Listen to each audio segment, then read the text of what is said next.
I've had the privilege of serving in leadership positions in a number of companies and social institutions, and therefore I naturally relate to those verses in Thirukkural which deal with administration and leadership. Of course, the Thirukkural is a huge moral compass that is available to us and continues to be relevant at all times for all kinds of references. It is in fact a charter for life. But the ones that I relate to instantly are those where I can draw references to for my own profession and can relate to very easily.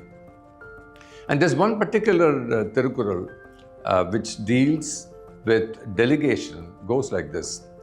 Idanai, idanal, ivan mudikkum endraindu, adanai avan kan vidal. On the face of it, this is about delegation. But I found it interesting and to some extent intriguing also. And I'll tell you why I think it is intriguing. Delegation is a common subject that is discussed in all leadership discussions. It is important that every leader finds a way to locate people of competence to whom the job can be delegated so that the bandwidth gets extended for the leader. So delegation is very integral to every discussion on leadership. And all of us can relate to the problems of poor managers who are not delegating enough. And I've had to deal with some institutions where the leaders who built some formidable institutions could not let go, could not just delegate. And therefore, I've often found that extremely competent and dedicated and committed leaders who build institutions, because they don't let go, because they don't delegate, leave a great deal of angst with the institutions, both when they serve and after they complete their service. And this is particularly true in family-owned organizations. You have a very formidable founder in the family who started the business, has grown the business to enormous heights, but is unwilling to let go because the person cannot trust his sons or his grandsons would carry the flag in the same manner that he had built it up. And you would quite often find that these institutions flounder after the founder. So delegation is a very key part of this.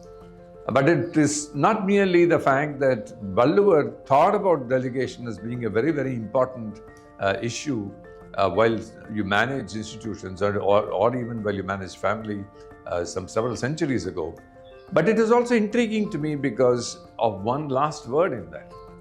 And the last word in that Kural is vidal. Vidal is literally renouncing. It is renunciation. It is letting go. That is very intriguing because it is not about delegation alone. When you delegate something, you're still accountable for its outcomes. When you delegate something, you're still in control.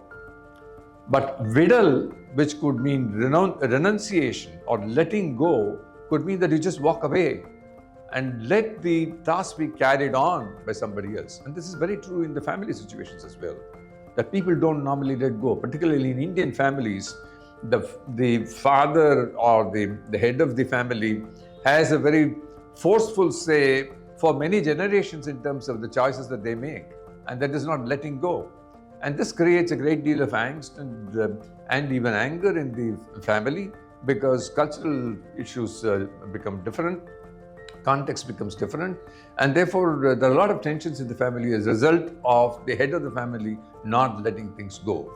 And that is equally true of organizations which have been built by great leaders.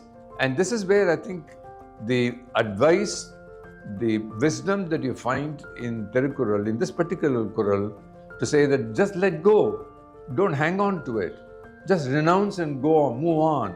I think that, to my mind, is amongst the most outstanding lessons that Thirukkural has for leadership and administrators.